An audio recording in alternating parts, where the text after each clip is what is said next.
share screen juga video yang ada di Bapak Ibu sekalian, peserta sengaja kami disable.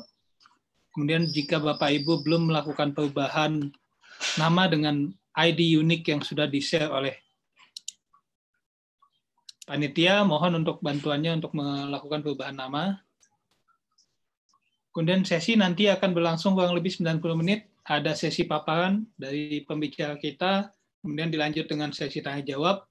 Sesi tanya-jawab melalui chat, di Zoom, juga mungkin nanti kalau sudah live di YouTube, akan dilakukan juga di YouTube.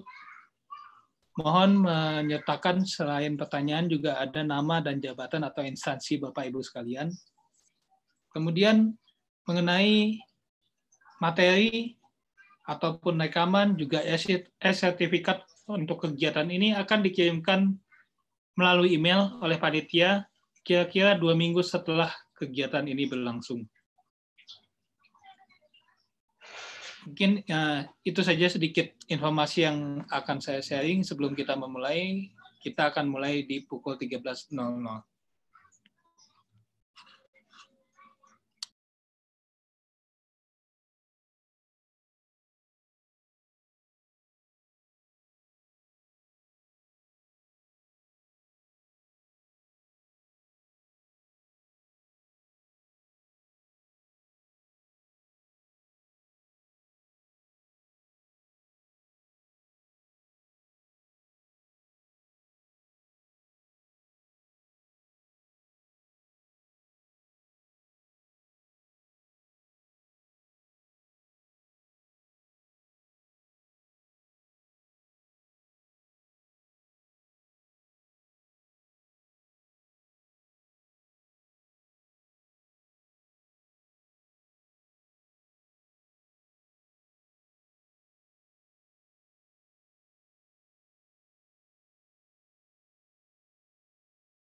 Oke, selamat siang, selamat datang Bapak Ibu sekalian ke sesi 3 pada hari Kamis 14 Mei 2020, seminar sistem online, sistem arsitektur and governance, Telkom University. Topik kita kali ini adalah terkait data governance maturity model, akan disampaikan oleh pembicara kita yang sudah hadir di sini, ada Bapak Dr. Basuki Rahmat, Cisa Cisem Ceris. Nah, ini sedikit saya sampaikan CV beliau. Beliau menempuh pendidikan S1, S2, dan S3 di ITB. Kemudian memegang beberapa sertifikasi internasional, cukup banyak di sini. Dengan fokus riset di enterprise dan arsitektur, kemudian IT governance, risk compliance, IT security, juga di business computer fraud, big data analytics, juga di supply chain management. Beliau adalah dosen profesional dan peneliti di Telkom University. Kemudian juga selain itu di luar kampus juga mengelola beberapa startup di bidang IT. Juga sebagai member dari beberapa asosiasi profesional telah hadir.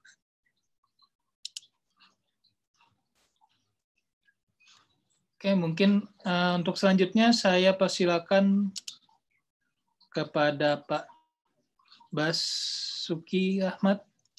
Silakan Pak Bas untuk bisa memulai sesinya.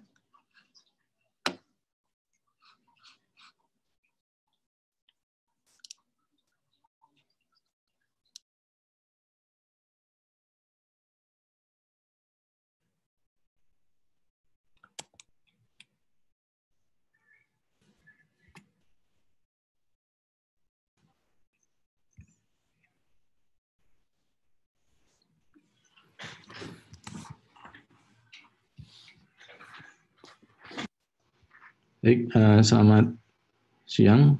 Assalamualaikum warahmatullahi wabarakatuh.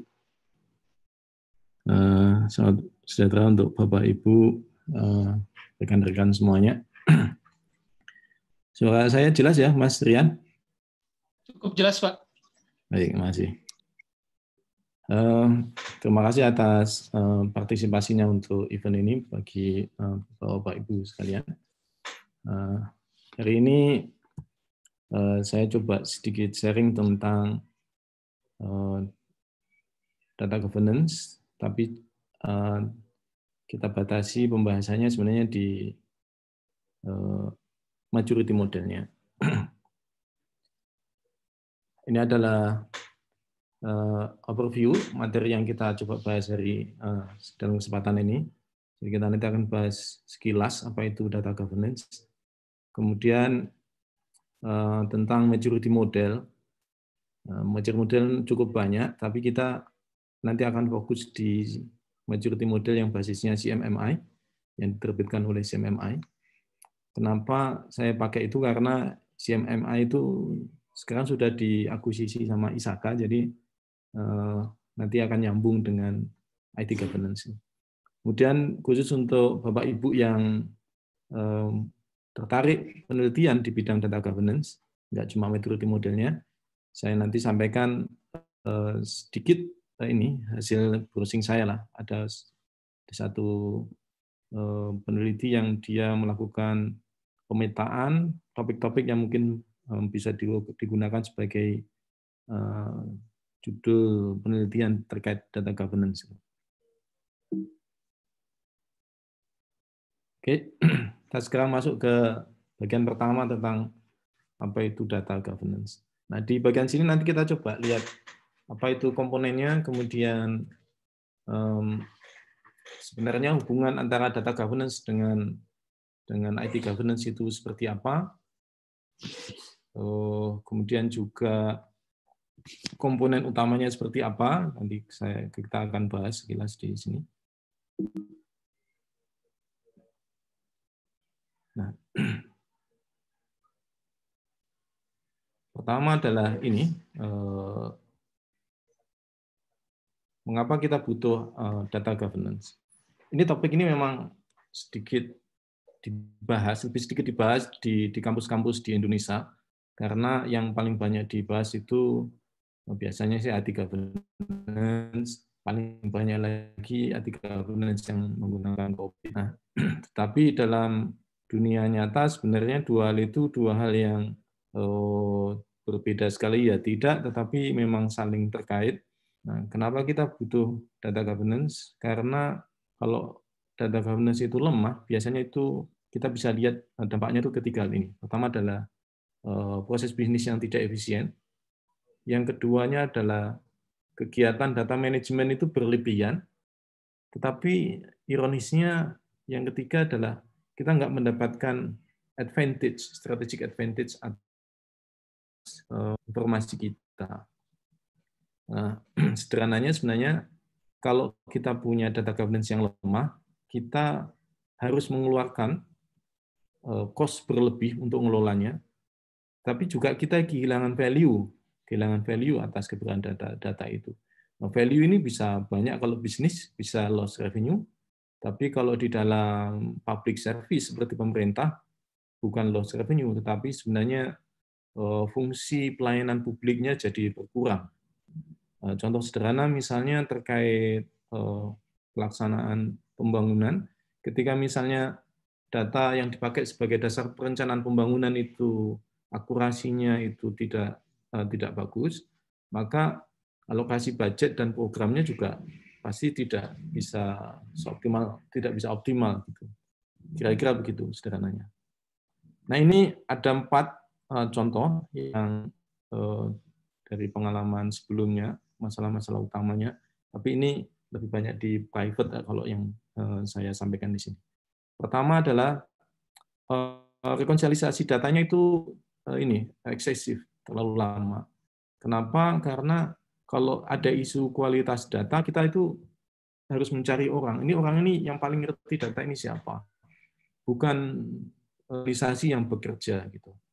Nah, ini dampaknya sebenarnya itu adalah aspek bisnis tasnya jadi terhambat gitu.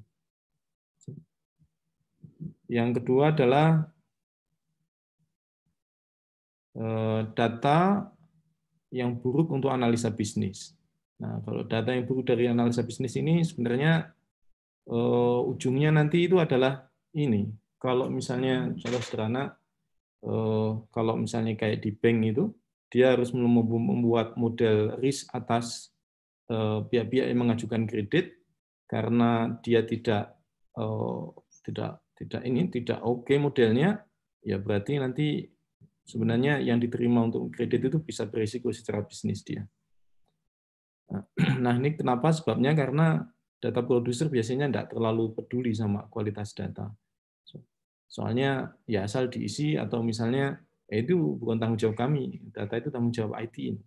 Mayoritas orang mikirnya kayak gitu. Kemudian yang ketiga adalah resolusi konflik yang lama. Jadi misalnya ada satu data, dia punya problem tuh. Kita karena ownership-nya, kepemilikannya tidak jelas, maka itu saling lempar-lemparan. Kalau saling lempar-lemparan, maka tidak ada yang bertanggung jawab atas kualitas data itu. Tentu saja pemilik data bukan TI itu cuma pengelola aja, custodian. Nah, ini nanti akan jadi masalah ini di realita di lapangan. Sebagai contoh, saya pernah dampingin satu badan yang di bawah presiden langsung itu, dia punya gara-gara data ini ada uang sekian triliun itu yang tidak jelas kepemilikannya punya siapa. Kemudian yang selanjutnya adalah redundan untuk cleansing data. Jadi biasanya kalau data governance itu nggak jalan, biasanya kita itu cleansing forever. Jadi cleansing di setiap bagian-bagian, tapi sebenarnya ketika ada cleansing di satu bagian, tempat lain merasa itu masih belum clean betul. Gitu. Soalnya bisa jadi kebutuhannya berbeda. Jadi hasil cleansing di satu tempat tidak bisa sepenuhnya dipakai di tempat lain. Ini contoh kenapa kita butuh data governance. Nah, selanjutnya, sebenarnya apa bedanya antara data governance dan IT governance? Nah, saya coba bikin ilustrasi sederhana saja. Jadi kalau misalnya kayak di PDAM yang di masing-masing tempat kita itu, urusan pipa, valve, tangki, filtering, itu sebenarnya urusan IT governance itu. Tapi kalau urusan airnya itu bersih atau tidak, sehat atau tidak, layak diminum atau tidak, itu sebenarnya urusan data. Nah, kalau yang misalnya contoh COVID sampai COVID-5, itu tidak ada yang bicara tentang misalnya pembagian kualitas data itu strukturnya harus seperti apa, dikelolanya seperti apa, tidak. Sekilas-sekilas lah COVID. Baru di COVID 2019 dia ada. Nah, itu dua ilustrasi sederhana, tapi sebenarnya dua-duanya itu sangat penting. Soalnya kalau misalnya kita cuma ngurus datanya aja, nggak ngurus teknologinya juga, nggak mungkin data itu ada tanpa ada aplikasi. Misalnya nggak mungkin juga data ini kita jamin availability-nya kalau infrastruktur untuk data backup recovery-nya juga tidak ready gitu. Ini dua-duanya itu saling diurus. Tapi mungkin Bapak Ibu bisa melihat contoh sederhana di sini itu misalnya adalah kalau kita bicara misalnya data-data apa itu sistem pemilihan umum yang setiap 5 tahun sekali kita nikmati, itu kan KPU fokusnya sebenarnya adalah banyak akan ngomong di sistem TI-nya sebenarnya. Sedangkan datanya itu kan sebenarnya efek aja. Mereka kan dapat limpahan data misalnya dari Kemendagri, yang Dukcapil atau sejenisnya itu. Setiap 5 tahun kan kita sebenarnya punya challenge terkait sama daftar pemilih tetap ya misalnya seperti itu. Nah, itu dua hal yang berbeda antara sistem KPU sama data pemilih. Nah, problemnya bisa jadi sistemnya oke banget, tapi datanya mungkin memang dari awal itu tidak terjamin gitu misalnya. Oke, nah itu kenapa kita butuh data governance dan bedanya antara IT governance dan data governance. Nah, sekarang sederhananya itu apa sih data governance itu? Sama seperti IT governance yang mungkin lebih familiar dipahami. Gunanya IT governance itu sebenarnya adalah memastikan bahwa kita punya aset data itu termanage. Aset data ini sama pentingnya seperti aset financial, aset SDM, aset mesin yang lain misalnya kalau di dalam bisnis gitu. Nah, gimana cara ngaturnya? Pertama adalah rules, policies, procedures. Ini rules, policies, prosedur itu realnya itu sebenarnya adalah kebijakan standar prosedur ini. Kebijakan standar prosedur. Kemudian rules ini struktur organisasi yang jelas responsibilitasnya itu seperti apa. Sama seperti IT governance kan kalau kita lihat di sini sebenarnya. Jadi harus ada struktur, ada rules, ada nanti tambahkan berikutnya adalah metrik gitu. Nah, tujuan utamanya itu adalah memastikan datanya itu akurat, konsisten, lengkap, available, tersedia dan aman. Ini 5 tujuan utama dari data governance. Mana yang sekarang kita coba lihat, mana yang data governance, mana yang tidak. Pertama, kalau misalnya organisasi kita melihat data governance itu hanya urusan TI, data kotor, lambat ke TI, data lambat, nggak lengkap, lempar ke TI, berarti kita belum data governance. Data governance itu hubungannya bisnis sama TI. Yang kedua, ini tidak cuma masalah teknologi, ini bicara masalah people, process, technology, and metric sebenarnya. Saya mungkin sekilas soal metrik misalnya. Kalau misalnya kita metrik bahwa data kita ini sudah oke itu, metriknya itu apa? Biasanya dalam data governance itu masuk dalam kajian data quality. Data quality itu ultimate metric yang biasanya dipakai di dalam data governance. Yang kedua adalah ownership dan approval. Jadi setiap data itu perlu diletakkan, ini datanya punya siapa, data owner-nya itu siapa. Soalnya data owner itu yang bertanggung jawab atas kualitas data. Misalnya contoh kayak di Tellu ada misalnya ada direktur keuangan, maka kualitas data keuangan itu sebenarnya adalah tanggung jawabnya direktur keuangan karena ownership-nya di mereka itu. Tidak bisa misalnya ketika data keuangan itu buruk tiba-tiba dilempar ke TI gitu. Tidak serta-merta bisa dilakukan seperti itu. Dan yang soalnya adalah continue. Jadi nggak sekali tembak, nggak mungkin data quality itu kita dapatkan dengan sekali tembak satu project. Nggak mungkin, pasti siklusnya harus continue, butuh waktu untuk itu. Selanjutnya, dia adalah enterprise initiative, artinya pendekatannya harus corporate wide, tidak bisa per fungsional atau per departemen. Kemudian kalau cuma terkait sama data cleansing saja, maka itu bukan data governance. Tapi yang kita butuhkan itu adalah pendekatannya itu komprehensif sejak awal. Kalau data cleansing itu kan data berarti sejak di-create, kita nggak kontrol dia, sudah nyemplung di data warehouse kita, baru kita sadar datanya itu nggak clean, makanya perlu kita cleansing. Tapi kalau misalnya input validation, data standardization kita sudah kelola di depan, maka sebenarnya data cleansing-nya itu akan seminimal mungkin. Kemudian dia adalah, oke, ini program perusahaan, bukan urusan data warehouse business intelligence saja. Jadi ini program perusahaan, karena dia bicara masalah sebenarnya untuk kebutuhan bisnis itu perusahaan butuh informasi kayak apa, dengan kualitas seperti apa. Itu kira-kira data governance-nya. Nah, kemudian kapabilitas apa yang ada di dalam data governance ini? Jadi memang de facto reference yang paling banyak digunakan saat ini adalah DAMA, Data Management Body of Knowledge, dama.org, Bapak Ibu bisa melihat ke sana. Nah, di sana sebenarnya kita bicara masalah life cycle ini. Life cycle ini yang dimaksud dengan data management. Data creation, kemudian disimpan, move, dipakai, sampai retire. Retire itu maksudnya ada masa satu data itu memang dia punya batas umur. Setelah batas umur itu maka dia disposal tahapannya. Misalnya kita hapus dia, sehingga kita bisa pakai space-nya untuk yang lain lagi. Ini misalnya contoh di sini misalnya data keuangan, data pajak itu punya umur yang harus dijaga. Nah, realnya sebenarnya yang kita perlu kelola oleh bisnis itu sebenarnya adalah pertama data governance. Jadi pertama kepemilikan data, steward itu maksudnya begini.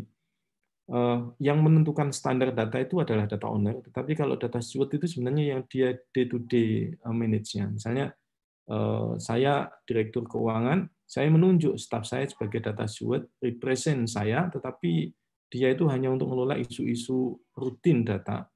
Dia melakukan pertemuan dengan orang IT, dengan orang SDM gitu. Cuma nanti accountability-nya tetap di saya. Accountable itu di ownership-nya. Kemudian ada policy, ada standar. Data standar itu bicara masalah misalnya kalau Bapak Ibu pernah ketemu metadata, nah nanti technical metadata itu adalah standar. Misalnya ada tabel itu punya field ini punya aturan berapa length, tipe datanya apa, gimana cara ngisinya, itu standar data. Nah, kemudian di sini ada data, ini harus diatur, soalnya tidak boleh orang membuat data standar masing-masing, nanti kita tidak bisa jamin interoperability-nya. Yang kedua adalah aspek data structure, ini modeling, taksonomi, sehingga kita nanti bisa punya satu rujukan, satu enterprise itu, satu organisasi punya satu rujukan untuk struktur datanya. Baru kita ngomong tentang aspek data architecture, ini sebenarnya life cycle tadi, migration, storage, access, archiving, retain. Kemudian yang selanjutnya adalah master data dan metadata.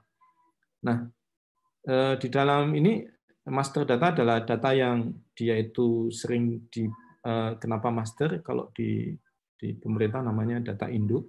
Nah, master data ini nanti di-sharing antar line of business, antar departemen atau divisi gitu. Kemudian ada reference itu misalnya data yang kita ambil dari luar yang kita jadi rujukan, misalnya data-data wilayah dari BPS gitu. Kelihatannya remeh, tapi bisa jadi kalau misalnya data wilayah itu, misalnya ketika ngomong soal wilayah itu berbeda referensinya, maka bisa jadi ketika nanti kita retrieve, kita nggak bisa dapat agregasi yang baik gitu. Kemudian metadata. Metadata itu ada metadata bisnis sama teknis. Yang metadata bisnis biasanya dia menjelaskan tentang ada informasi, elemennya itu apa saja, itu dijelaskan sehingga orang itu tidak confused tentang ini, tentang maksud datanya itu. Yang kedua adalah data quality. Ini sejak profiling. Profiling itu untuk mengegrab dari seluruh data itu posisinya di mana. Kemudian nanti kita akan bisa jadi akan cleansing. Kegiatan cleansing itu dalam rangka untuk meningkatkan quality. Monitoring itu quality posisinya di mana. Compliance itu kalau misalnya kita ngecek dibandingkan sama standarnya, biasanya dibandingkan sama standarnya. Traceability itu nanti dia cek ini life cycle-nya dulu dari mana gitu. Sehingga kalau misalnya quality-nya ada satu stage kurang optimal, dia nanti bisa di-trace balik ke belakang. Kemudian masalah data security ada dua nih, privacy dan retention. Retention itu terkait sama retire tadi. Jadi retensi, kalau data retensinya 5 tahun, berarti setelah retensi 5 tahun, maka nanti di disposal. Nah,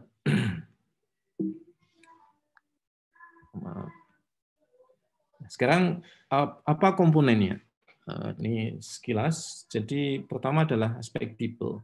Nah, di people ini ada executive business sponsor. Ini harus top management. Kedua adalah data governance council. Ada yang di tempat lain misalnya menggunakan istilah data governance committee. Kalau mungkin di Perpres 1 Data Indonesia, Dewan Pengarah 1 Data Indonesia itu sebenarnya Data Governance Council di level nasional itu. Kemudian di bawahnya itu ada data owner. Misalnya kalau di kampus saya itu berarti data owner-nya ya direktur keuangan, direktur SDM, direktur akademik. Kemudian di setiap data owner itu akan menunjuk data steward-nya. Misalnya saya direktur keuangan, saya tunjuk Pak X itu untuk jadi data steward. Nah, data steward nanti akan join ke satu entitas namanya biasanya data governance board. Data governance board itu biasanya yang dia kumpulan data-data steward plus TI. Nanti dia akan bahas isu-isu data yang sifatnya lebih taktis. Jadi di level data governance council dan data owner itu levelnya lebih strategik. Data steward itu nanti sama TI itu levelnya lebih taktis. Dan di bawah dia ada proses, ini merepresentasikan kebutuhan ini, policy standard prosedur, terkait sama life cycle data keseluruhan, plus nanti aspek pengukurannya seperti apa ini di prosesnya. Contohnya misalnya sederhananya conflict resolution, di mana itu selesai di forum data steward, kapan itu harus dieskalasi ke data governance council. Kemudian berikutnya adalah teknologi. Nah, kalau sudah ngomong teknologi ini, berarti kita tidak bisa melepaskan diri dari IT nanti, IT governance sebenarnya. Contohnya adalah workflow, quality monitoring, policy standard. Misalnya kita bicara masalah quality monitoring. Quality monitoring ini sebenarnya kegiatannya mirip sekali dengan analytical, sistem analytical. Soalnya dia nanti akan parser itu data itu yang ada di data warehouse dibandingkan sama kriteria kualitas, kemudian kita nanti akan dapat quality profile-nya seperti apa. Nah, setiap kegiatan ini punya metrik. Jadi misalnya executive business sponsor punya metrik sukses, data governance council punya metrik, misalnya setiap tahun minimal pertemuan sekian. Kemudian data owner misalnya menetapkan standar, Anda semester ini harus menetapkan standar data itu apa aja.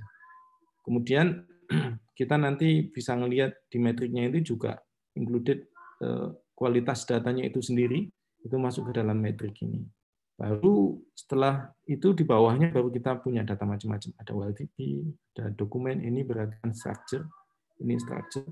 Kemudian ada OLTP, ada data warehouse, master data punya sendiri, metadata punya sendiri, data quality punya sendiri. Ini berarti hasil profiling. Kalau ini berarti hasil dari penetapan metadata dan standar data. Nah, itu kira-kira sekilas apa itu data governance. Apa itu data governance. Nah, sekarang kita masuk ke topik kedua tentang maturity model. Nah, sebelum agak jauh, ini sebenarnya kalau Dhamma, ini Dhammanya cuma versinya masih versi 1. Ini sebenarnya manajemen itu adalah semua kegiatan yang di lingkar luar ini. Dalamnya itu adalah governance. Topik kita itu fokusnya governance adalah aspek strategi, plan, blueprint, struktur organisasi, kebijakan standar prosedur, project-project, resolusi isu, sama evaluasi. Jadi misalnya saya punya project-nya nilainya sekian rupiah, sebenarnya value-nya kecapai atau tidak dengan itu, dengan kegiatan governance tadi. Itu topik di value, di governance sebagai bagian dari ini monitoring, evaluate, sama direct. Nah, ada beberapa model existing ini. Ini adalah beberapa model existing. Ada CMM dan IBM. Kemudian ada Dataflux, Datanza, IDM, Kalido. Mayoritas orang menggunakan 1 sampai 5 atau 6. Nah, 1 atau 5, 6. Misalnya contohnya di CMM dan IBM, walaupun namanya sama, cuma itu dalamnya beda. Initial itu adalah kondisi dia itu reaktif, hanya terkait sama orang ke orang. Jadi kalau ada orang jalan, kalau nggak ada orangnya nggak jalan. Kalau manage itu sebenarnya dia sudah basisnya sudah ada, aturannya sudah ada, organisasinya juga sudah mulai ke setup gitu. Cuma dia masih belum company wide atau organization wide, pendekatannya belum sepenuhnya itu. Defined itu ada satu level yang sudah lebih semua terstandarisasi dan semua dijalankan sesuai standar itu. Level 4 ini berarti sudah ada metriknya kuantitatif. Di 3 ini bisa jadi ada metrik, di 2, 3 ini, cuma metriknya nggak kuantitatif. Misalnya kalau kuantitatif, misalnya begini, saya punya data misalnya 1 juta record data mahasiswa. Nah, data mahasiswa ini sebenarnya yang clean itu berapa ya? Nah, yang clean berapa? Berdasar yang comply dengan standar itu berapa persen? Itu contoh kuantitatif. Kalau optimize itu sebenarnya lebih ini dia sudah bisa menemukan best practice, bahkan dia bisa sharing dengan yang lain. Yang kita pakai di dalam diskusi kali ini adalah CMM. Pertimbangannya adalah dia paling solid body of knowledge-nya, kriterianya juga detail, caranya juga detail, transparan, sehingga kalau misalnya kita implementasikan nanti akan lebih bisa terkontrol subjektivitas kita. Nah, ini adalah kalau pakai SMM. Jadi yang di kanan ini adalah yang singkatnya, Bapak Ibu bisa download gratis di link ini yang saya kasih ini. Tapi kalau yang kiri ini dia harus beli kira-kira $100 lah ini harganya ini. Dia menjelaskan lebih detail tentang how to-nya, termasuk pertanyaan-pertanyaan kunci untuk setiap bagiannya, termasuk contoh-contoh output yang harus dikeluarkan untuk bagian untuk work product masing-masing. Tapi kalau untuk sekedar keperluan awal untuk membuat maturity assessment sih yang kanan ini sudah cukup kalau pengalaman. Lihatnya CMM ini. Nah, CMM ini dia punya 5. Level 1 perform istilah dia. Jadi pendekatannya perspektifnya itu adalah jika dia pendekatannya itu project based. Jadi kalau ada project saja itu levelnya project saja. Satu project selesai, bubar gitu namanya itu level 1. Jadi pendekatannya lebih ad hoc, pada project level reaktif. Saya kasih yang hitam-hitam biar untuk memudahkan. Level 2 adalah sudah mulai ada awareness tentang bahwa data ini penting gitu. Cuma pendekatannya belum organization wide, itu level 2. Jadi dia sudah ada policy, orangnya juga sudah ada punya skill, stakeholder-nya juga sudah mulai diajak, kemudian defined process. Jadi defined process itu dia itu sebenarnya sudah punya mekanisme di antara mereka sendiri, misalnya tentang plan, kemudian ketika development, ketika operation dan security dia sudah punya di sini. Nah, yang ketiga defined ini dia sudah dianggap data itu sudah sebagai aset yang kritikal, dan dianggap sebagai satu hal penting untuk memastikan ketercapaian misi dia. Itu namanya di level 3 ini. Nah, yang ada di dalam level ini adalah standar proses. Bedanya sama defined proses, ini ada, cuma belum terstandarisasi. Kalau terjadi, orang bisa kepleset dikit-dikit lah.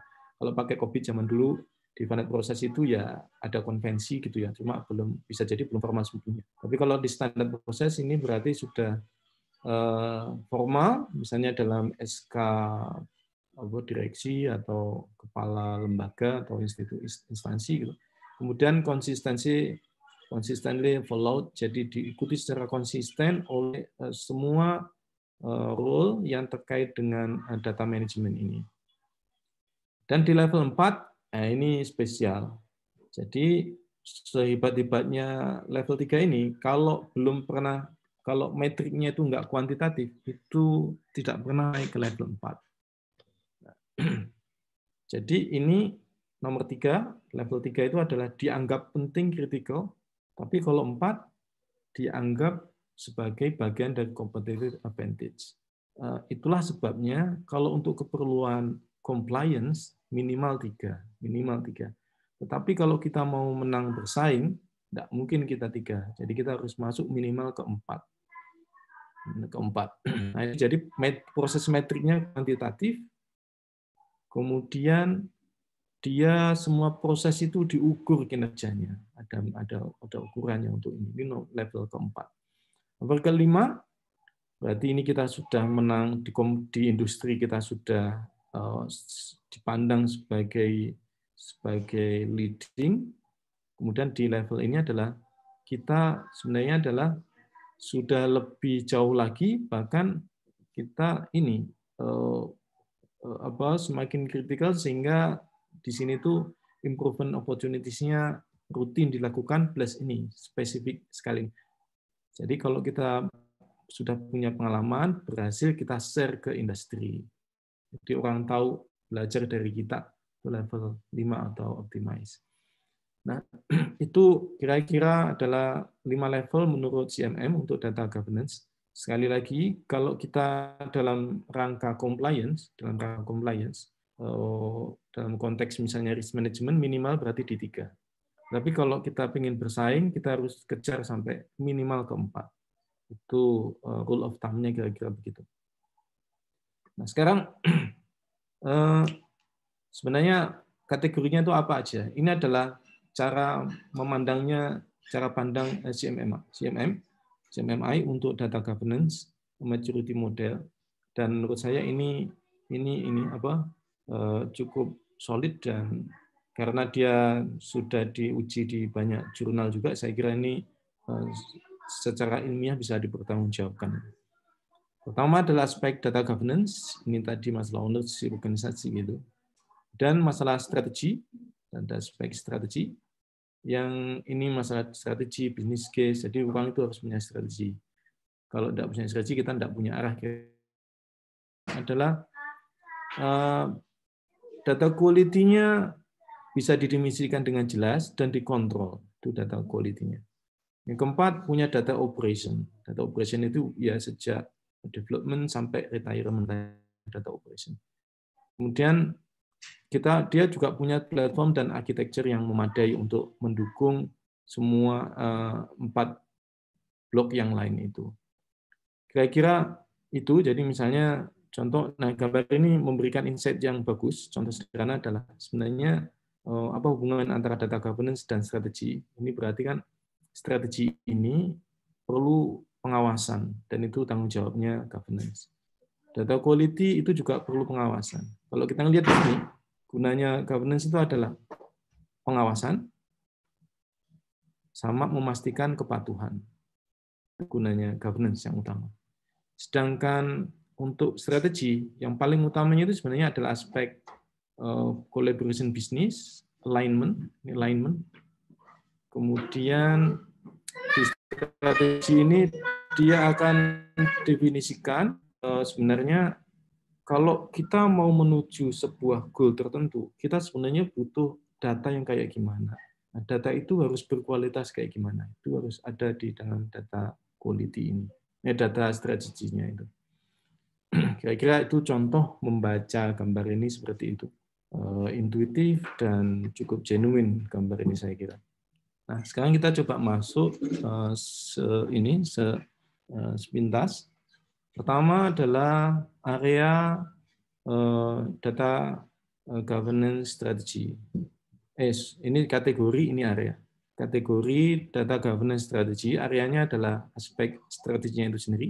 Yang kedua adalah cara ngelola komunikasi antara berbagai stakeholder yang terkait. Kemudian adalah fungsi data manajemennya di mana? Fungsi data manajemen di mana? Ini bicara masalah struktur ini. Jadi misalnya apakah project aja, apakah misalnya sudah organization wide, ataukah misalnya ini masih ditempel ke TI. Yang ketiga adalah business case. Business case itu kira-kira sederhananya itu adalah kalau saya punya program ini jelas scope, objektifnya, budgetnya, kemudian nanti value-nya itu apa, kapan value-nya itu terrealisasi, itu business case. Kemudian funding, apakah fundingnya misalnya project based atau fundingnya itu consolidated gitu, itu project funding. Yang kedua adalah aspek governance. Ini masalah governance management mekanismenya. Kemudian business glossary. Business glossary itu sebenarnya bicara masalah ini.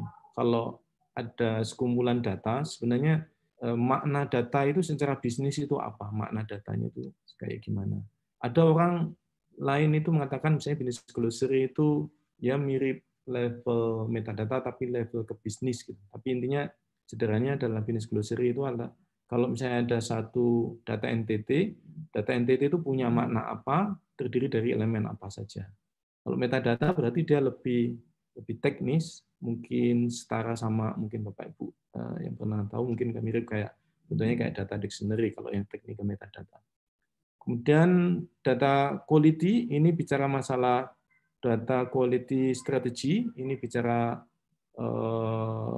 bagaimana strategi untuk memastikan kualitas datanya, siapa aja yang terkait, kemudian bagaimana melakukan profiling rutin, kemudian siapa yang melakukan assessment, dan tindak lanjutnya adalah cleansing-nya seperti apa.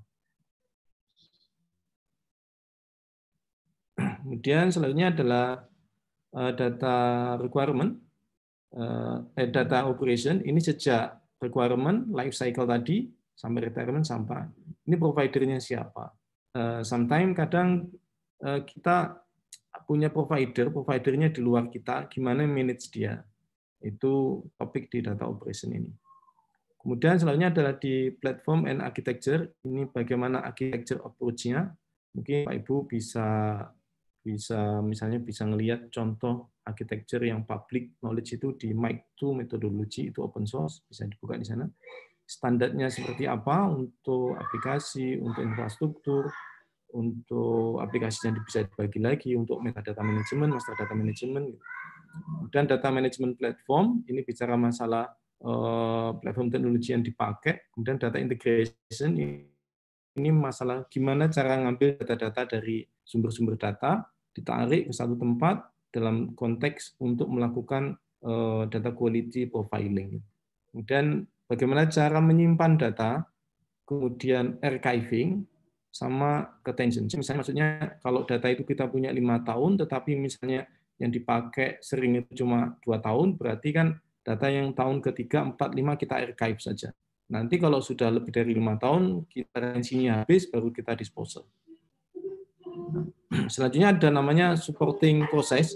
Supporting process itu terkait masalah pengukuran, analisa, proses manajemen, quality assurance, risk management, configuration management. 5 proses ini sebenarnya mendukung kategori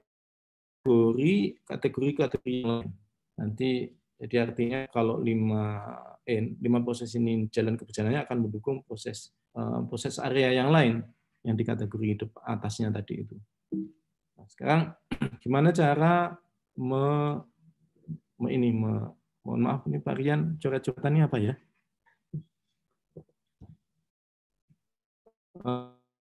Kemudian ini contoh yang dikasih oleh si CMM untuk kategori data management dan proses area business case. Jadi dia ngasih practice, misalnya adalah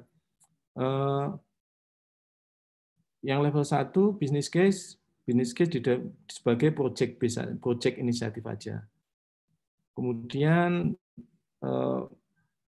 business and cost benefit itu juga masih basisnya project saja. Tapi kalau level 2, bisnisnya adalah sudah diikutin. Jadi sudah punya metodologi untuk menyusun sampai mengevaluasi business case. Kemudian ada standar business case yang dipakai. Kemudian data management business case itu sudah untuk inisiatifnya itu sudah ngikutin yang sebelumnya. Yang ketiga, ini kita lihat adalah sudah level organisasi untuk metodologinya. Kalau ini sekedar ada, kalau ini sudah level organisasi. Artinya kalau mau pakai business case apapun, di kasus apapun, dipastikan kita bisa pastikan samanya. Kemudian yang selanjutnya adalah merefleksikan analisa atas total cost of ownership TCO, kemudian sampai metriknya juga dikasih, faktor cost-nya juga dikasih. Ini contohnya di practice level 3. Level 4, kalau kita lihat di sini, karena tadi adalah terkait dengan metrik, kita bisa melihat di sini adalah data management to measure and fund change. Artinya itu ada metrik terkait sama itu, ada metrik secara statistik dan kuantitatif yang ditetapkan untuk ini. Nah, kalau pakai yang tadi yang terbitan yang terbatas tadi, ada contoh-contoh metrik yang dikasih sama dia. Yang kelima, misalnya adalah contoh yang khas itu adalah di sini adalah continuous improvement, kemudian di sini ada sharing kepada industri. Nah, ini setiap level untuk setiap proses area seperti business case tadi itu punya practice, namanya functional practice. Nah, ini nanti kita harus perhatikan satu demi satu untuk mengukur maturity satu proses area ini. Nah, sebelum kita masuk ke cara mengukurnya, ada satu proses yang akan menjadi dasar untuk semua proses, yaitu namanya infrastructure support process. Ini adalah mirip seperti karakteristik proses yang berlaku general, yang berlaku untuk semua proses yang lain, dan hanya sampai level 3 aja. Ini misalnya, oke, ini sudah dipakai. Kalau 2, ada policy, ada plan, ada resource-nya, siapa yang melakukan, orangnya di-train, konfigurasinya di-maintain, stakeholder-nya siapa aja, monitor, kontrol prosesnya, kemudian ada objektif dievaluasi, kemudian senior manajemen itu mereview dia, itu level 2. Level 3, standar, aset jelas untuk setiap standar, kemudian plan monitor untuk prosesnya sudah terdefinisikan, kemudian collect process related experience, artinya dikumpulkan lesson learn untuk kebutuhan yang mendatang, itu level 3. Nah, ini adalah proses khusus yang mendasari semua proses. Kenapa butuh? Nah, kita akan bahas kenapa butuh proses itu. Sekarang bagaimana cara menentukan maturity? Jadi tadi ada proses, ada kategori, ada proses area. Kalau Bapak Ibu misalnya membeli yang tadi buku resmi tadi, setiap proses area akan ada kayak gini, purpose, goals-nya apa, pertanyaan intinya itu apa, terkait sama proses mana, example-nya itu apa gitu. Tapi kemudian di sini ada infrastructure proses. Jadi kira-kira begini. Si maturity CMM ini dia pakai CMM level CMM definition yang terbaru, ini dipakai juga di COVID 2019. Jadi satu proses area ini punya namanya capability. Nah, kemudian support proses juga akan punya capability. Capability-nya adalah 1 sampai 5, ini 1 sampai 3. Nah, jadi kalau misalnya kita mau naik capability sebuah area proses atau kategori, penggunaan praktis di level itu dan level sebelumnya. Jadi maksudnya gini, kalau kalau misalnya kita ingin masuk ke level 3, maka semua praktis di level 3 dan sebelumnya, berarti 1 dan 2, itu harus fulfill. Itu harus fulfill. Jadi kalau mau capable ini, berarti capability proses area ini berarti harus fulfill. Tapi kalau maturity proses ini, dia harus memperhatikan juga yang ini. Si proses infrastructure support practice ini. Misalnya ini di sini harus full dan di sini juga harus full. Jadi si capability proses area-nya harus full, kemudian infrastructure support practice-nya juga harus full. Baru dia bisa kita assign maturity di situ. Misal, nah saya bikin simulasi sederhana untuk ini. Ini ada proses area X dan infrastructure support proses yang tadi given. Oke, ini ada practice 11, 12 sampai 51, 52. Yes, ini berarti fulfill.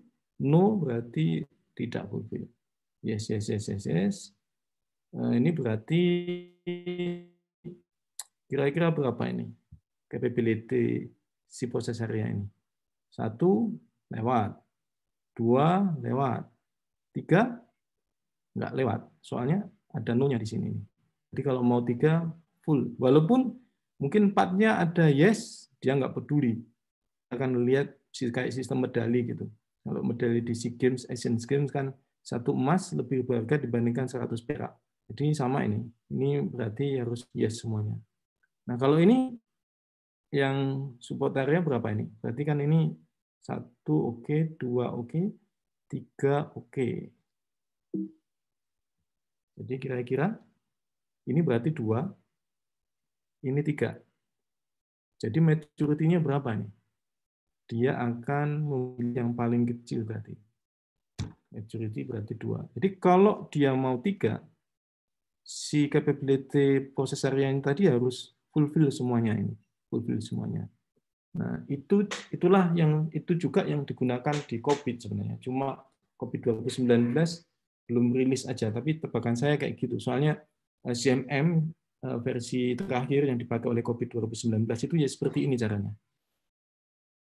Itu kira-kira cara pengukurannya seperti apa. Nah, jadi semua proses itu penggunanya sama seperti ini, cuma pertanyaannya apakah semua proses butuh kayak gini? Nah, itu beda-beda. Nah, kalau pendapat saya, dan sebenarnya ini juga di dalam panduan detailnya itu ada. Kita di tahap pertama kalau mau mengimplementasikan ini, kita sebenarnya bisa mulai dari isu-isu strategisnya itu kayak apa. Ini kan ada 1, 2, 3, 4, 5, 6 kategori. Bisa jadi kita itu isu strategisnya itu enggak semua kategori, atau bisa jadi semua kategori, cuma enggak semua proses area. Nah, setelah kita ketahuan isu strategis, baru kita nanti masuk sebenarnya adalah scoping. Nah, scoping itu sebenarnya scoping area tadi. Mana area yang akan kita improve? Kalau kita misalnya improve semuanya barengan, kita nggak punya effort, nggak punya resource besar. Jadi kita improve, kita akan pilih dulu, misalnya 1 tahun ini kita fokus ke proses area yang mana dulu. Nanti tahun berikutnya masuk lagi berikutnya. Nah, jadi pertama adalah diagnostik pasti. Tahapan kedua maturity assessment. Caranya gimana tadi itu? Seperti tadi ngisi worksheet tadi itu. Ya, tapi sebenarnya kalau untuk menentukan yes atau no, kita harus analisa benar existing-nya itu kayak gimana. Kemudian kita kriteria good practice-nya. Setelah tahu maturity-nya, baru kita improvement. Nah, improvement itu seperti yang tadi, jadi baseline-nya 3. Jadi sebelum misalnya kalau kita masih 1, maka kita plot dulu ke 3. Kalau sudah ke 3, silakan nanti naik ke 4. Tapi kalau masih 1 gitu atau 2 langsung ke 4 itu biasanya susah. Jadi harus ke 3 dulu. 3 itu adalah baseline demarkasi yang secara bisnis kita harus tempuh dulu dalam konteks itu adalah kebutuhan minimal kita untuk memastikan good practice jalan di organisasi kita. Baru setelah itu kita bikin program. Nah, programnya itu kita bisa bagi jadi kayak gini. Strategi. Jadi misalnya kita akan punya strategi ini seperti apa. Maksudnya itu mungkin Bapak Ibu akan membuat semacam roadmap atau apa. Kemudian bikin organisasinya, dibenerin organisasinya. Kemudian bikin policy standarnya ditetapkan, people skills-nya dibangun, kemudian adopsi teknologi yang tepat untuk itu. Kira-kira semua program inisiatif itu sebenarnya bisa dibagi menjadi setidaknya 5 ini. Itu tahapan implementasi. Nah, kira-kira materinya sebenarnya sampai di situ aja. Cuma ini ada karena kita basisnya perguruan tinggi. Ini adalah contoh-contoh riset yang mungkin Bapak Ibu bisa lakukan nanti. Misalnya terkait sama data governance, topiknya bisa ownership, education otoritasnya seperti apa, evolusinya seperti apa. Kemudian contohnya pertanyaannya itu adalah bagaimana cara menentukan data owner yang pas gitu. Kemudian soalnya bisa jadi contohnya kayak satu data entity itu di dalamnya itu elemen datanya itu banyak. Kemudian bagaimana cara alokasi otoritas decision making gitu. Kemudian story-nya juga seperti itu. Kemudian bagaimana yang kedua adalah scope of data governance. Ini tentang bagaimana implementasi di organisasi data dan domain scope. Kemudian aspek data quality. Nah, Bapak Ibu, kalau ingin data quality yang lebih detail, Bapak Ibu bisa masuk ke MIC2 methodology atau ISO 25000 series tentang data quality. Itu ada kalau nggak salah 25024 kalau itu tentang data quality, khusus data quality. Beberapa pertanyaan yang mungkin bisa Bapak Ibu nanti lihat. Kalau mau detail, Bapak Ibu tinggal searching di sini. Saya dapat papernya, ini orangnya bagus. Kelihatannya itu dia preliminary untuk riset dia. Jadi dia menulis ini di International of Information Management, jurnalnya cukup bereputasi. Sebenarnya ada topik riset yang lain, kalau misalnya Bapak Ibu ingin mengembangin teknologi terkait misalnya data quality profiling, MDM, master data management atau metadata management, Bapak itu juga bisa cari topiknya. Contohnya misalnya di Indonesia ini produk data master data management itu nggak ada.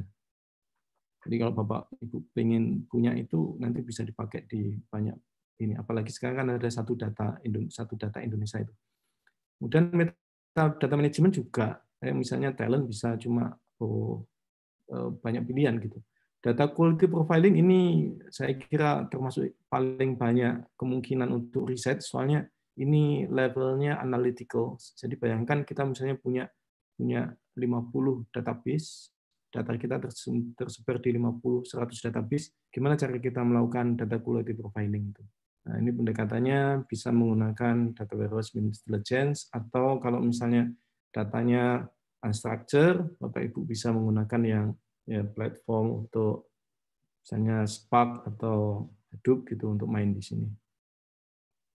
Kira-kira itu aja dari saya untuk presentasinya. Semoga bermanfaat. Saya kembalikan ke Mas Rian, silakan Mas.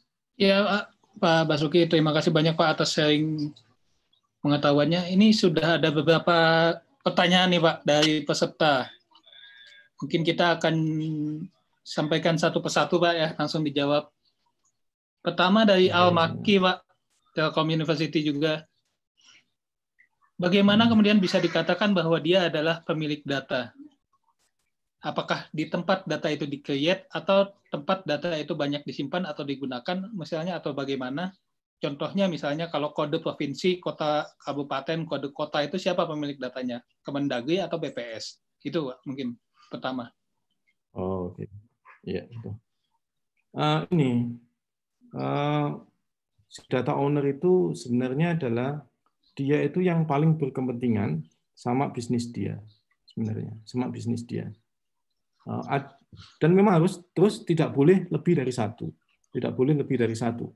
Kalau lebih dari satu, chaos nanti yang terjadi. Jadi misalnya contoh, kalau keuangan kan jelas ya. Misalnya mata anggaran itu pasti jelas orang keuangan. Tapi kalau kayak data wilayah itu itu yang ditanya benar itu. Soalnya di Indonesia sekarang itu Kemendagri kalau nggak salah juga punya, kemudian BPS juga punya. Cuma terus terang saya tak tahu itu kalau untuk yang itu si data owner-nya itu siapa. Nah, cuma jadi jawabannya kira-kira begitu. Yang paling berkepentingan secara bisnis tentang kualitas data dia itu yang menjadi data owner-nya. Soalnya gini, data owner itu nanti akan menentukan standar datanya. Kalau misalnya kita serahkan penentuan standar datanya itu kepada orang yang sebenarnya tidak lebih berkepentingan, maka sebenarnya kepentingan organisasi ini dikorbankan gara-gara tadi itu salah mapping orang tadi itu. Kira-kira itu jawabannya, Mas Rian. Oke, Pak. Terima kasih, Pak. Cukup jelas. Kemudian yang kedua dari Pak Willy, GRC dari blibli.com. Kemudian bagaimana cara untuk menerapkan data governance yang efektif untuk suatu instansi, terutama private sector. Kemudian yang pertanyaan kedua dari beliau, tadi disebutkan bahwa salah satu sebab utama butuh data governance adalah ownership yang kurang jelas. Kemudian bagaimana kita menentukan ownership terhadap data yang efektif jika kemudian seringkali data itu datang dari pihak yang lain gitu, bukan proses bisnis atau ownernya sendiri secara langsung.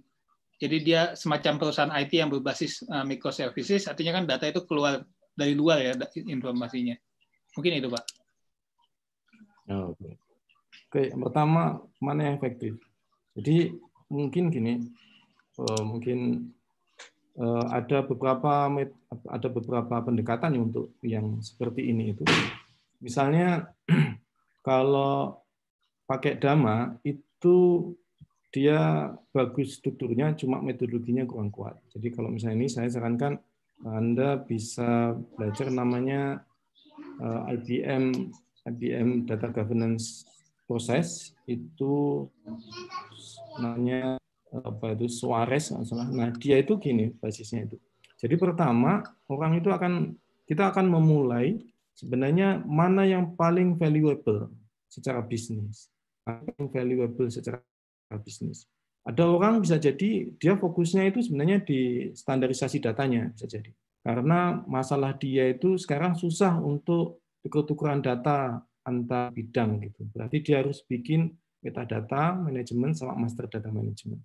Tapi ada juga pihak yang lain, misalnya masalah dia itu sebenarnya dia nggak oke, itu masalah. Cuma masalah dia yang utama bukan itu. Tapi sebenarnya itu adalah gimana dia bisa monetize data dia yang sudah banyak untuk memberikan value yang lebih besar. Misalnya kayak bank itu beberapa bank sekarang masuk ke data governance itu dia nggak mau masuk standar data. Dia masuknya itu sebenarnya lebih ke analytics. Karena analytics itu dia akan reuse untuk misalnya meningkatkan kredit rating untuk kredit rating scoring untuk memfilter orang ini layak dapat kredit atau tidak. Soalnya kan bank itu dapat duit utamanya kan dari kredit kan, dia minjemin uang itu. Nah selama ini dia punya masalah di situ. Nah, dengan ini ketika dia mau meningkatkan analytics, dia nanti akan dapat mana yang harus dibenerin datanya itu. Benerin, tapi selected hanya bagian itu saja. Jadi kalau saya, mazhab saya itu adalah benar-benar yang mana yang paling valuable. Berarti ini harus scan dulu semua isu data, kemudian kita buat skala prioritas, kemudian baru kita nanti masuk ke sana. Soalnya data itu bisa terstruktur, bisa tidak terstruktur. Itu ya, jadi basisnya kalau menurut saya adalah mana yang paling valuable kita dahulukan. Soalnya kita punya asumsinya, kita punya waktu terbatas, orang terbatas, duit terbatas. Padahal bisnis nggak bisa nunggu lama-lama. Itu pertama. Yang kedua, sebenarnya mirip sama yang pertama tadi ya. Pertama, aspek data owner-nya harus pas. Kalau datanya kita bisa kontrol di internal. Yang kedua, kalau ini terkait sama pihak ketiga, itu sebenarnya di dalam Dama Box versi 2 itu ada satu klausul khusus namanya data interoperability. Nah, kalau kita hanya penerima, kita nggak ngirim ke dia, berarti one way, berarti kita nggak punya kekuatan untuk menentukan harusnya itu datanya standarnya kayak gimana. Tapi kalau misalnya kita itu two way, maka kita bisa ngobrol sama dia. Sebenarnya data standar yang harus diimplement itu kayak gimana. Teknisnya nanti kita sampai turun, misalnya kalau pakai XML skemanya kayak gimana. Kalau pakai JSON, JSON-nya kayak gimana. Itu harus didefinisikan dulu. Contoh sederhana, misalnya saya kasih contoh. Misalnya kasus yang pernah saya hadapi di satu lembaga itu yang dia itu tuker-tukeran data antar negara terkait proses ekspor impor. Nah, itu dia punya semacam clearing house atau yang setara dengan itulah yang membicarakan standarisasi data, di mana semua orang di situ sebelum diketok itu akan bisa saling ngobrol dulu. Soalnya salah menentukan standar data, ada kepentingan yang tidak akomodir, jadi memang ada aspek negosiasi di situ biasanya. Kalau yang saya lihat di situ ya, atau misalnya contoh sebenarnya kayak gini lah kalau di Indonesia itu. Kalau di Telju misalnya, Telju ngobrol sama bank, itu kan harus sepakat datanya. Kira-kira itu, Mas Rian. Oke Pak, terima kasih banyak Pak, cukup jelas sepertinya. Ini ada pertanyaan serupa sebenarnya dari Ibu Azhar Kamila dari Telkom, bagaimana proses untuk develop data for governance ya. Kemudian jika sebelumnya pernah ada dari perusahaan, sebenarnya tadi sudah cukup terjawab juga Pak ya.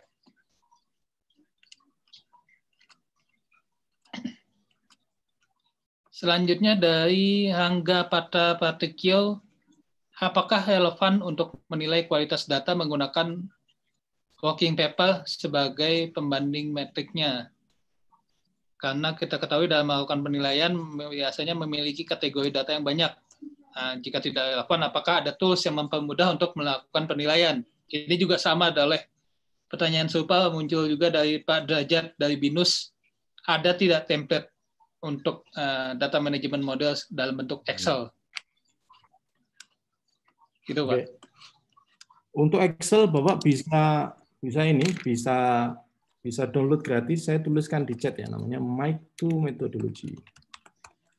Nanti silakan Pak cari Pak. Di situ download Excel. Excel bisa, cuma mazhab dia agak beda sama si CMM ini. Kalau dia itu berdasarkan intensitas. Jadi misalnya yang paling nomor 5 itu intensitasnya paling tinggi, paling konsisten itu 5. Kalau yang paling bawah dia paling nggak konsisten gitu. Semua proses, semua teknologi, semua item dia punya. Nanti silakan di-download gratis di situ. Nah, sekarang mungkin saya jawab pertanyaan yang itu tadi ini. Gimana caranya kita bisa menilai maturity ya? Saya coba bedakan antara biar kita tidak confuse. Ada maturity prosesnya, ada ada kualitas proses, ada kualitas data. Itu sesuatu yang berbeda. Kalau kualitas proses misalnya adalah contohnya yang tadi, gimana kita ngelola bahwa di dalam data strategi kita itu misalnya kita punya business case management, itu proses. Tapi kalau datanya itu sendiri, itu namanya data quality, cara ukurnya berbeda. Kalau pengen tahu cara mengukur data quality, itu nanti bisa merujuk ke misalnya yang tadi ISO 25024 kalau nggak salah. Kalau nggak 24, 23. Itu ada contoh sederhana misalnya akurasi. Akurasi itu dibandingkan antara misalnya contohnya gini, berapa jumlah data yang akurat secara sintak dibandingkan semua datanya. Itu keluarnya persentase. Itu bisa. Itu kuantitatif di ISO 25000 itu. Nah, kalau yang proses berarti ya pendekatannya seperti yang tadi kita bahas ini. Caranya gimana? Kalau saran saya, tadi kan saya hanya membuat worksheet sederhana pakai kolom 1 level, kolom 2 kan praktis. Sebenarnya harusnya Bapak Ibu harusnya nambah lagi. Si kolom praktisnya itu di sebelah kanannya lagi kita tambah lagi. Sebenarnya kriterianya itu apa bahwa si praktis itu jalan atau tidak. Kriterianya harus ada. Yang selanjutnya itu adalah kondisi existing-nya kayak gimana. Kondisi existing nanti berarti tinggal bandingin sama kriteria. Based on itu kita nanti bisa dapat sebenarnya si praktis itu jalan atau tidak. Memang ini cukup intensif, soalnya harus kita interview, kita review dokumentasi, kemudian kita observasi di lapangan, baru kita bisa mendapatkan ini ya, profile maturity yang cukup. Ya, saya tidak bisa jamin ini 100% objektif gitu, karena ada unsur subjektifnya juga. Cuma kita bisa meminimalkan faktor subjektivitasnya itu. Kira-kira itu, Mas Rian. Ya, terima kasih Pak. Oke, selanjutnya ini dari Bapak Fukoni. Bagaimana kemudian kita menerapkan data governance di perusahaan IT yang data owner sudah jelas milik klien? Itu sepertinya kalau ini yang dimaksud data owner adalah data yang tersimpannya, tapi kalau data governance kan kita melihatnya data yang struktur datanya, Pak ya?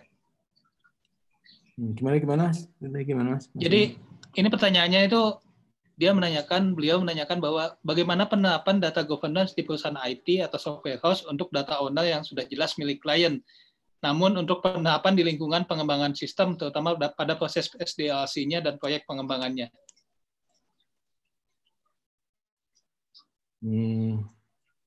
Kalau ini ya mungkin ini masih paling jawabannya ini. Kira-kira begini ya, cuma ini subject to discuss lebih jauh. Selama ini kalau kita membuat SDLC itu kan mostly hampir 100% itu kan functionality requirement ya. Functionality requirement. Nah, kalau kita sudah memasukkan aspek data quality ini, data governance, maka sebenarnya ketika tahapan requirement itu ada namanya data quality requirement. Itu kalau di ISO-nya namanya ISO 25031 kalau nggak salah saya. ISO 25031.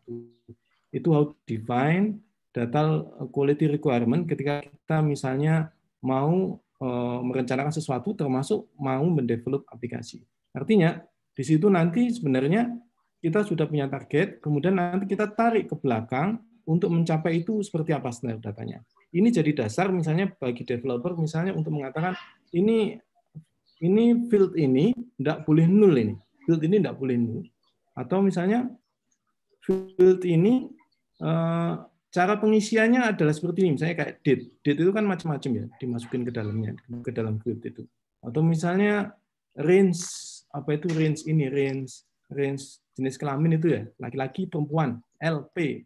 Atau misalnya kode pos, nah alamat itu mau satu teks area gitu, atau misalnya di breakdown jalan, kode pos kayak gitu-gitu. Itu pertimbangan khusus itu. Soalnya once kita misalnya datanya contoh satu teks area, tapi tiba-tiba kita diminta untuk menganalisis di belakang itu basisnya area. Tapi di depan di requirement kita nggak menentukan itu. Jadi masalah itu pasti nanti. Datanya ada, cuma kita kesulitan untuk retrieve-nya. Kira-kira begitu. Jadi mungkin ini jadi masukan juga buat kita-kita yang di kampus. Sebenarnya kalau bicara SDLC, yang software engineering itu harus memasukkan sistem quality, software quality, data quality untuk masuk ke dalam requirement analysis sebenarnya. Itu Pak Rian. Ya, oke Pak. Sudah cukup jelas sebenarnya Pak. Ini dari Pak Michael Sitorus, selanjutnya dari BRI Institute. Apakah misalnya untuk fintech sendiri ada tools data governance yang khusus atau ada yang bisa digunakan, Pak? Tools, Pak ya. Saya toolsnya adanya biasanya ini, Pak. Jadi apa? Jadi satu dengan contoh sederhana data governance itu ada beberapa tools yang layernya itu untuk data quality profiling itu beberapa sih. Talents, kemudian IB juga punya beberapa lah itu. Kemudian untuk metadata management juga ada masing-masing. Tapi yang benar-benar data governance, yang step by step untuk data governance, saya sih belum banyak lihat ya. Tapi setahu saya cukup banyak ya yang masuk ke tools ini. Kira-kira itu, Pak Rian. Ya, oke Pak. Selanjutnya ini dari Tildan dari Stockholm University. Apakah memungkinkan untuk data governance framework yang ada saat ini digabungkan dengan konsep Agile Manifesto? Agile Manifesto. Agile Manifesto mungkin Agile ini ya, Agile SDLC ya mungkin ya. Mungkin. Atau Agile dari sisi ini. Saya asumsikan Agile itu ya, mohon maaf kalau kurang pas. Kalau di dalam Agile itu berarti nanti masuk, betul ya? Betul Pak, betul kata Pak Wildan, betul. Kalau misalnya masuk ke situ berarti sebenarnya kemungkinan challenge-nya sebenarnya di requirement. Kalau pakai yang waterfall itu kan biasanya define selesai dulu di depan baru di develop kan ya. kalau pakai yang kayak gini kan ada user story-nya. Berarti Bapak harus memasukkan user story terkait data quality. Jadi langsung aja masuknya ke data quality. User story terkait data quality-nya mau seperti apa. Tapi sebelum ngomong data quality, user story-nya harus tahu ini objektifnya mau kayak gimana, butuh data kayak gimana, data quality-nya seperti apa.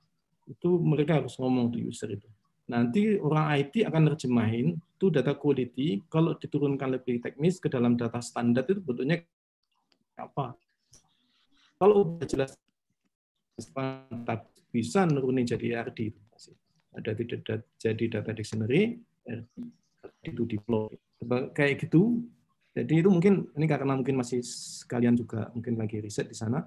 Mungkin saran saya coba baca ISO 25030 dan ISO 25031 itu membahas tentang ini data quality requirement management khusus untuk ini, untuk yang fokus di, jadi dia fokus untuk data quality ada sekitar, saya lupa ya, ada 10 data quality matrix di sana, itu bisa milih beberapa itu untuk yang di sana. Saya kira itu, Pak Rian. Terima kasih. Ya, terima kasih, Pak. Selanjutnya ada dari Hairunisa. Aspek apa saja yang harus diperhatikan dalam melakukan penilaian metadata manajemen dengan menggunakan CMM tadi, Pak? Yang metadata ya? Ya, metadata manajemen. Oke, bentar. Saya nggak hafal betul, harus buka repean. Sambil nunggu silakan yang lain dulu.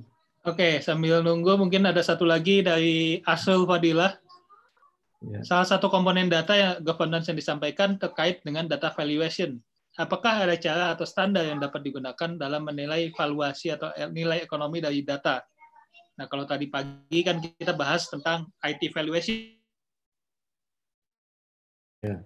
oleh Pak Lukman. Sekarang ini ditanyakan, apakah ada cara untuk standar untuk menggunakan valuasi ekonomi? Saya nggak yakin ya ada standar ya. Cuma cara metodologi ada beberapa. Misalnya cost benefit analysis. Jadi intinya sih harus ngitung cost. Kalau nyari cost kan gampang ya. Project ini duitnya berapa, dapat cost-nya. Tapi kalau benefit, kita harus benar-benar nyari ini sebenarnya gunanya itu untuk apa, bisnis harus ditanya. Misalnya contoh, bisa jadi ngilangin risk. Kalau ngilangin risk berarti dulu terjadi risk-nya itu evaluasi berapa rupiah. Kalau hilang berarti kita klaim sebagai benefit. Atau efisiensi. Dulu kita misalnya untuk melakukan data reconciliation, data cleansing itu ekstensif, harus hire banyak pihak ketiga gitu. Sekarang kita enggak, berarti itu efisiensi. Bisa juga namanya ini create new business. Kalau itu berarti nanti bisa jadi new revenue. New revenue itu nanti bisa dipakai. Contoh sederhana misalnya ya karena saya punya data ini saya bisa create bisnis baru gitu. Misalnya saya bisa cross selling produk orang lain ke customer saya gitu, produk orang lain, jadi kan nanti saya dapat fee atas partner saya, itu bisa. Nah, saran saya kalau mau belajar itu ada namanya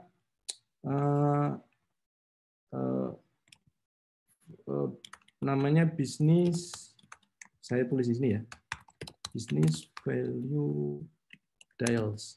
Ini punyanya buku ini bagus sekali. Buku ini bagus sekali. Ini cara mengkuantifikasi benefit sampai misalnya kalau ada duit, saya kayak teman-teman PLN itu kan bayar apa itu? Bayar prabayar kan duitnya itu kalau pasca bayar kan tanggal 20 baru membayar ya. Tapi kalau prabayar itu berarti 50 hari lebih awal itu ada nilai duitnya itu. Cara ngitungnya kayak gimana? Nah, dia bisa bantu. Ada formula-formulanya. Karena saya bukan orang manajemen ya saya ikut aja itu lebih gampang. Soalnya dia punya konstanta. Contohnya kalau efisiensi dikalikan sekian persen. Sekian persen itu harus riset dia. Contohnya kayak gitu. Ya, silakan Pak Rian. Baik, Pak. Tadi lanjutan dari Pak Wildan mungkin. Berarti tidak harus mengikuti seluruh proses di framework ya, Pak ya? Untuk seluruh tadi proses. Yang konsep Agile Manifesto tadi yang Pak Wildan. Fokusnya di requirement. Ya kalau Oke. kayak ya, soalnya kalau yang DevOps-nya ikut aja punyanya Scrum, monggo. Cuma fokusnya di dalam Scrum atau pakai rapid prototyping atau apalah itu fokus di requirement-nya. Makanya itu kan masalah iterasi saja. Soalnya di requirement kan iterasinya bisa terus bergerak gitu ya kira-kira. Oke. Tadi ISO-nya Pak, dokumen ISO-nya ISO 20030. Mohon diulang Pak katanya Pak. Oh iya, bentar. Saya punya ISO-nya kalau nggak salah ya. Bentar.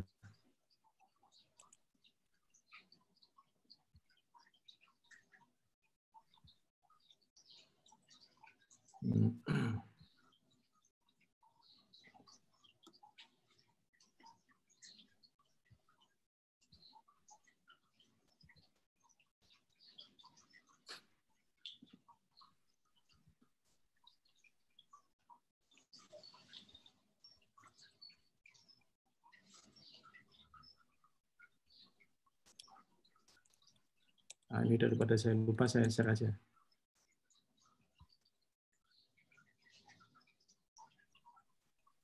Oke, sudah ada juga katanya dari beberapa peserta sudah nge-share Sudah ISO ada ya? tentang Oh itunya. ya, sip, terima kasih.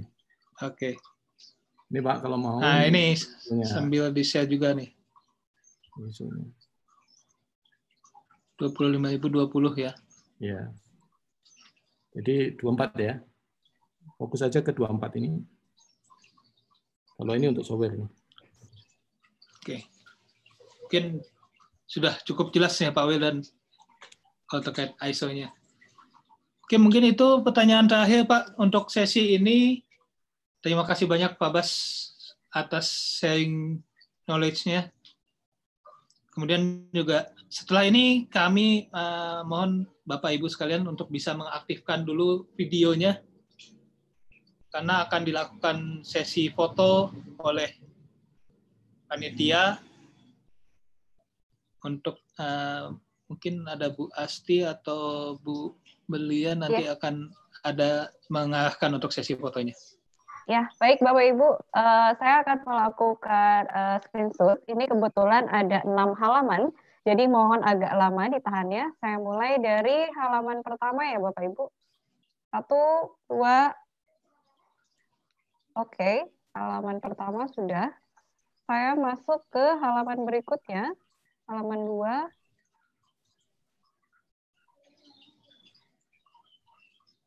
Baik, halaman 2 selesai. Saya masuk ke halaman 3. Baik, Bapak Ibu ditahan. Oke. Saya masuk ke halaman 4. Oke. Ada 2 halaman lagi. Sepertinya di 5 dan 6 sudah tidak ada yang on videonya ya. Ini saya screenshot saja.